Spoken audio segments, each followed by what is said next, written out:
लोहा लोहा हा नांदेड जिल्ह्यातील एक मतदारसंघ आहे आणि या मतदारसंघामध्ये सर्वात महत्त्वाचं म्हणजे एक लोकांचं लक्ष लागलेली निवडणूक या लोहा नांदेड जिल्ह्यामध्ये होणार आहे आणि ती आहे बहीण भावात लढाई। आता बहीण भावामध्ये लढाई म्हटल्यानंतर येथे अजित पवार गटाचे प्रतापराव चिखलीकर झाले एक उमेदवार आणि दुसऱ्या शेकापच्या आशा शिंदे या उमेदवार आहेत।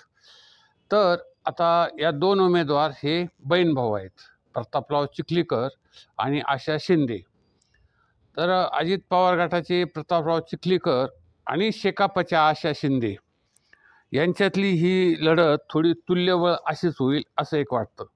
आता येथे 2019 मध्ये श्यामसुंदर शिंदे हे शेकापचे विजयी झालेले आहेत आणि त्यांना 1,01,668 इतकी मतं मिळाली आणि शिवा नरंगले होते ते वंचित बहुजन आघाडीचे, त्यांना 37,306 मतं मिळाली।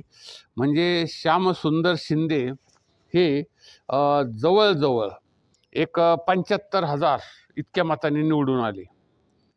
तर आता 70-75,000 मतांनी 65-70,000 मतांनी निवडून आले।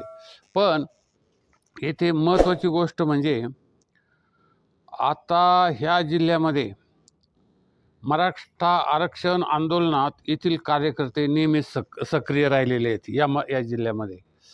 त्यानंतर 2 दिवसापूर्वीच येथे ओबीसी नेते लक्ष्मण हाके यांच्या वाहनावर या मतदारसंघामध्ये हल्ला झाला होता।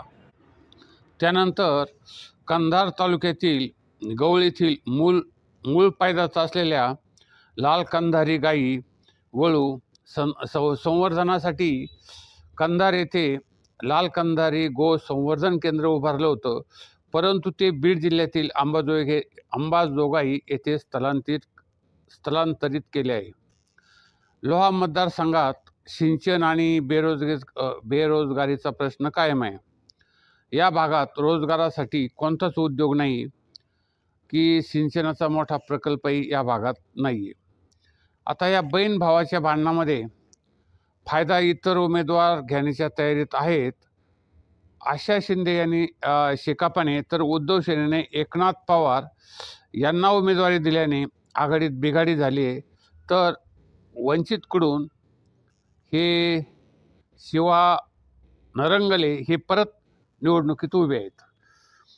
आता चिखलीकर जे प्रतापराव आहेत यांना 2004 मध्ये अपक्ष निवडणूक लढवत पहिल्यांदा आमदारकी त्यांनी मिळवली, परंतु मतदारसंघाच्या पुनर्रचनेत 2009 मध्ये कंधारचे नामकरण लोहा मतदारसंघ असं झालं, त्यावेळी त्यांचा पराभव झाला आणि 2014 मध्ये शिवसेनेच्या तिकिटावर त्यांना पुन्हा विधानसभेची लॉटरी लागली होती, ते परत निवडून आले आणि 2019 मध्ये भाजपने चिखलीकरांना लोकसभेच्या मैदानात उतरवलं आणि ते निवडून आले।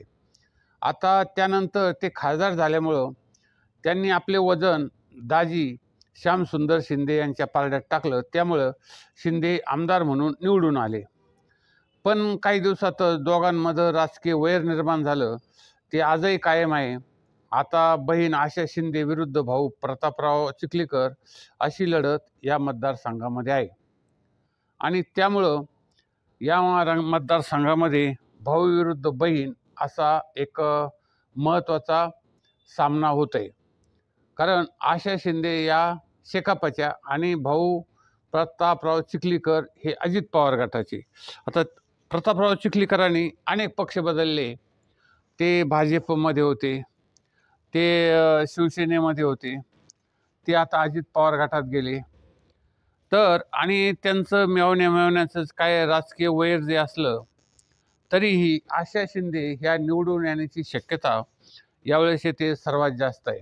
कारण येथे मागच्या वेळेस जी मतं 2019 मध्ये श्यामसुंदर शिंदे यांना जी मतं मिळाली होती ती खूप मोठ्या प्रमाणामध्ये होती आणि उद्धव सेनेने जे एकनाथ पवार यांना उभं केलेलं आहे, तर त्यांचं काही विशेष असं मतदानामध्ये निवडून येण्याची शक्यता फार मोठ्या प्रमाणामध्ये नाही. तशीच वंचित बहुजन आघाडीचे देखील मतं वाढण्याची शक्यता आहे, पण निवडून या शेवटी आशा शिंदे याच निवडून येण्याची शक्यता या मतदारसंघामध्ये झालेली आहे. आता शेवटी येथे महत्त्वाचं एक गोष्ट मतदारसंघातील केलेली कामं, आमदारांनी केलेली कामं. तर या श्यामसुंदर शिंदे यांनी या मतदारसंघामध्ये जी काही महत्त्वाची कामं केली असतील, ती कामं लोकांच्या लक्षात राहिली असतील आणि लोक त्याबद्दल मतदान देणार असेल तर त्याला खूप मूल्य होतं.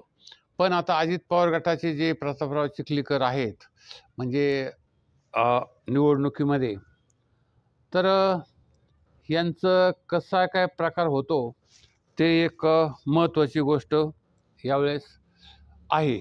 कारण येथे जो महत्त्वाचा मुद्दा आला की परत चिखलीकर यांना पुन्हा विधानसभेत, पुन्हा लोकसभेत पक्ष बदलले, त्यानंतर उमेदवार बदलले, मतदारसंघ बदलले, असा सगळा प्रकार या मतदारसंघामध्ये झालेला आहे.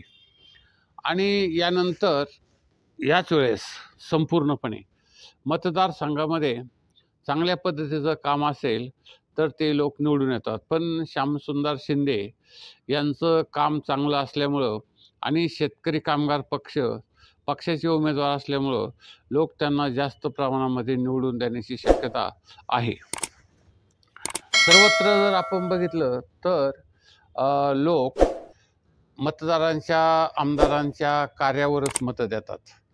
आणि दुसरीकडं आज संपूर्ण महाराष्ट्रामध्ये पैशाचे, भांड्याचे, दागिन्याचे, भेटवस्तूचे आणि त्यानंतर फराळाचे टेम्पो, पैशाचे पाकिटांचे टेम्पो भरलेले सापडलेले आहेत प्रत्येक तालुक्यात, प्रत्येक गावामध्ये. तेव्हा हे मतदार पैशाने विकत घ्यायचे की काय, हे काही मतदारसंघामध्ये कोणाला उमेदवारांना वाटतं आणि त्या पद्धतीने हे सगळे पकडापकडी चालू आहे. आणि हे पैसे कोणाचे हे कोणीच कोणाला सांगायला नाही. कारण कार्यकर्त्यांकडे पैसे ठेवायला दिले त्यांच्याकडे सापडतात, सावकाराकडे पैसे ठेवायला दिले त्यांच्याकडे सापडतात. त्यानंतर हे कार्यकर्ते माझा व्यवसाय आहे, मी त्यासाठी आणले होते असा एक सांगतात. काहींना स्पष्टीकरण देता येतं, काहींना स्पष्टीकरण देता येत नाही. हे पैसे कशाचे, कोणी दिले, काय केले. म्हणजे घरोघरी सुद्धा कार्यकर्त्याकडे जाता पैसे वाटून काही उमेदवार मोकळे झाले ते त्यांच्या पद्धतीने. आणि काही त्यानंतर या ज्या एकंदरीत दृष्टिकोनातून ऑनलाईन जे ट्रान्सफर झालेले आहेत पैसे, त्यांचाही 10 लाखाच्या पुढील तो निवडणूक अधिकाऱ्याच्या राडारवर त्यांचाही खेळ आहे की हे पैसे तुम्ही कशाला काढले होते बाबा, त्याचं एक संरक्षण घ्या.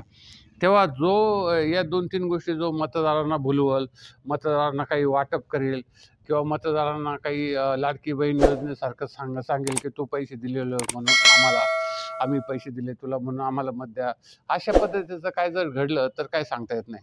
पण येथे या आशा शिंदे यांची निवडून येण्याची शक्यता थोडी जास्त वाटते. आणि तरीही एका रात्रीत मतदान फिरू शकतं.